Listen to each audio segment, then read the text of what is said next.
Question 1. In what ways does your media product use, develop or challenge forms and conventions of real media products? Trailer. My media product with my trailer uses narrative conventions such as Todorow's theory. In the trailer, I use the different stages such as disruption and recognition within the trailer. This is conventional as it shows the audience the key elements of the storyline, which would create an enigma and get them intrigued as to the exposition of the story. This is present throughout the majority of the trailer, so the audience is aware of the genre. For example, the torture shots such as the chainsaw and saw cutting the person's leg off. Footage like this is more likely to intrigue the audience and boost circulation.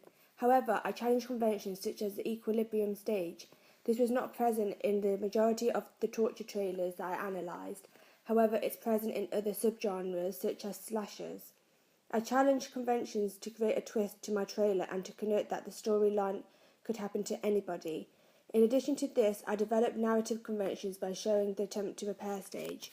Most torture trailers didn't include a clear cut of the characters trying to repair the situation. However, in my trailer, I included footage of the protagonist using a hammer to attempt to harm the killer. I chose to use the typical genre conventions within my cross-media package as it allows the target audience to identify the characters and storyline easier. This links in with my treatment, such as the heavy torture machinery used and the plots and themes used throughout, such as the victims thinking they're safe when they're not. This also links in with Todorow's theory of disruption, recognition, and attempts to repair. Representation conventions used throughout my trailer are the stereotypes of a middle-aged man being the killer. This represents him as dominant and in control, which is common throughout the torture genre. This makes it easier for the target audience to identify with him and makes it more convincing to the target audience, as his image feeds off the negative representation in order for the audience to be more scared. The Last Girl is also a convention I use, as it is also commonly used in this genre, and the convention of using a female protagonist in a torture film is more believable, as they are portrayed to be weak and vulnerable. However, this develops the convention as she's the main focus compared to the group of friends used in the trailer. In addition to this, it also challenges conventions such as an Asian protagonist is used for the Last Girl, as this is not a common theme in this genre. However, in the beginning of the trailer, the group of friends portray common stereotypes of gender. For example, the males are dominant as they are leading the way, as this makes the girls seem vulnerable and clueless. I chose to use casual clothes within the mise-en-scène to show the characters are normal day-to-day people, and this also portrays their age group as uni students. This is reflected in the way that they act, such as being excited and careless. Places within the trailer used were mostly conventional, such as scary car parks at night, forests, and the torture chamber. These are vital locations as it creates a sense of enigma and creates a creepy atmosphere, as you are unaware of the events that are going to happen there. They are also commonly used so the target audience would be aware of the genre and the cold events that take place there. However, I developed the location slightly as I didn't want to do it in a rural setting, as the bed and breakfast takes part it is in a little village. This creates a refreshing side to the story for the audience and creates a sense of enigma as they are unaware of how the story is going to take place. The torture chamber in the basement used is dark and sinister. The iconography used to connote the intentions of this is the torture table and a tray of heavy machinery which can be used. These are common conventions used and would be appealing to the target audience. Institutional conventions used in my trailer are the green screen used at the beginning, which informs the target audience of the age rating R. This implies that the scenes within the trailer would be morbid and aimed at an older audience, which would be more appealing to them, as it highlights the genre. In addition to this, the producer and the distributor's logo come up at the beginning, which is Dimension Films and Twisted Pictures.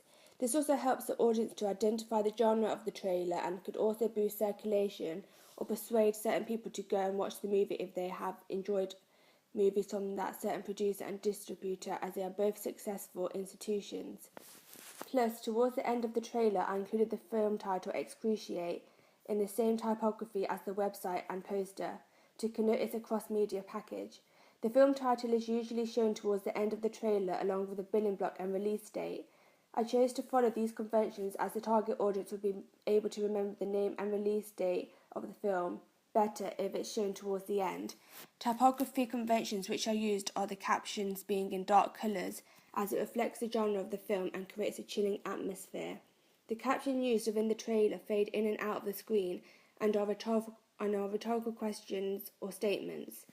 I chose to do this as the effects make the captions look more professional, and the captions will create an enigma to get the viewer thinking about themselves being put in that situation. The captions interact with the audience and would appeal to them. Cinematography conventions which are used are long shots to show the location and close-up to show details and the characters' facial expressions. This is so we can feel sympathy for the victims and give us greater insight of the story. Along with this, the close-up use of the torture table allows them to see the burnt marks and mould on it to reflect the genre.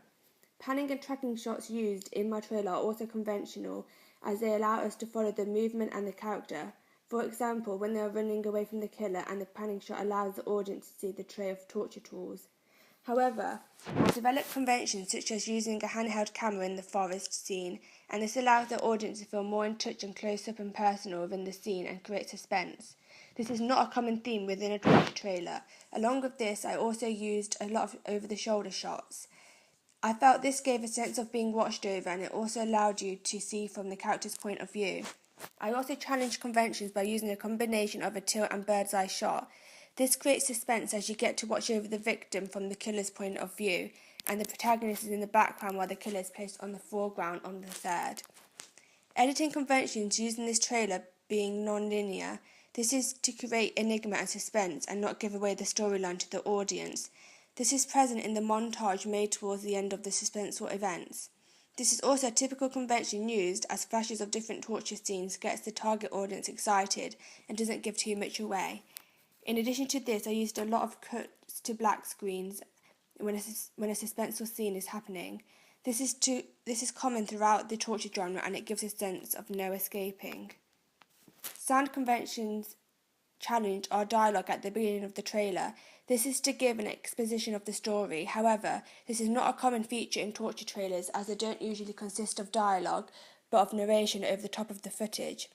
I used a conventional chainsaw or sound effect at the end of my trailer to create a thrilling atmosphere and to enhance the visual effect of the chainsaw.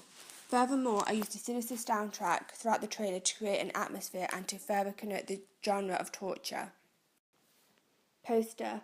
In my poster, I used narrative conventions within the image to portray the genre of the movie and to create an enigma to entice the audience to go and watch the film. The image of a middle-aged man holding a chainsaw above a younger female in a low-key lighting creates a dramatic atmosphere.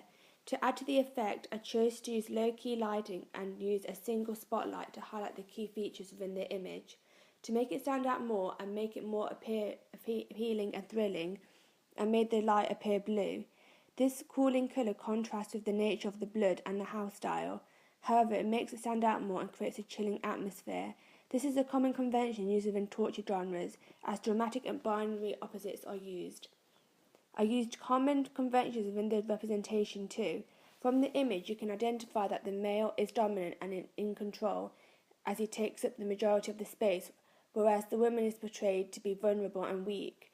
This is a common stereotype of their genders, which the target audience would be able to identify with.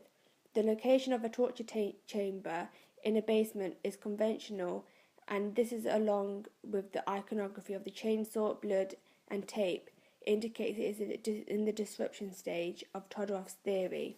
This highlights some of the main events and the nature of the film to the target audience.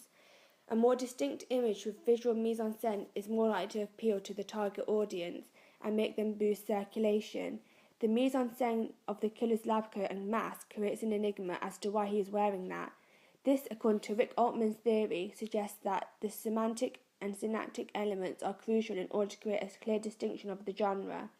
The lab coat represents authority and intelligence, and is usually worn by a doctor or someone who you can trust. The fact that the villain is wearing this makes the target audience question the events, and this use of binary opposites would play on their emotions and create a sense of shock and disbelief.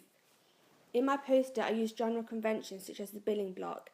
I placed this in a pyramid formation, which is a common convention used in posters. However, there was not one present in the Saw movie poster I analysed, and in the Hostel one, it was not in a pyramid formation.